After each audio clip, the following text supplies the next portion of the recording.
morning, viewers. Welcome to my brief devotion titled Fresh Bread. And I do hope that it makes an impact in your life as you begin a new day in Christ.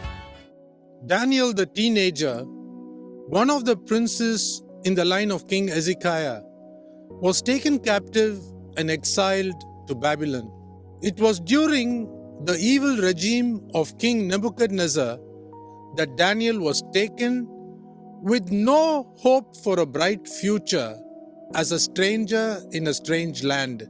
After King Belshazzar, the son of King Nebuchadnezzar, was killed, the kingdom was taken over by King Darius the Mede. The king had appointed 3 administrators over 120 satraps to rule the kingdom, and Daniel was raised by God to become one of the 3 administrators. A top post landed in the lap of a wise Daniel, favored by the God of heaven and earth. Observing Daniel, the spirit of jealousy overtook the fellow workers of Daniel, and they were always looking to set up a trap to implicate him. Daniel led an immaculate private life, public life, and prayer life.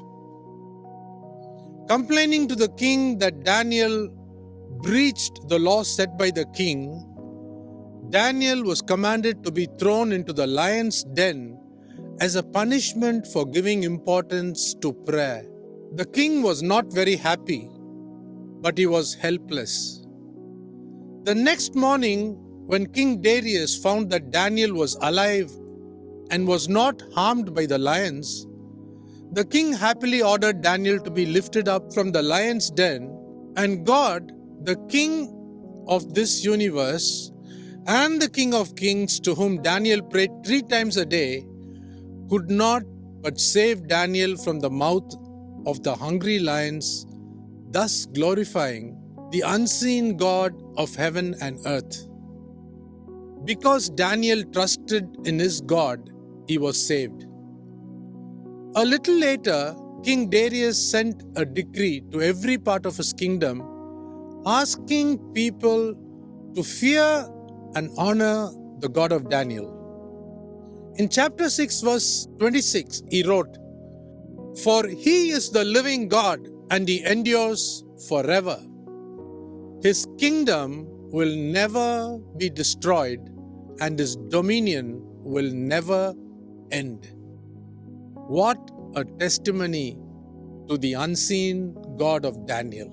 So let me close today by asking our beloved viewers an important question. What is your testimony? Think about it. See you tomorrow, God willing.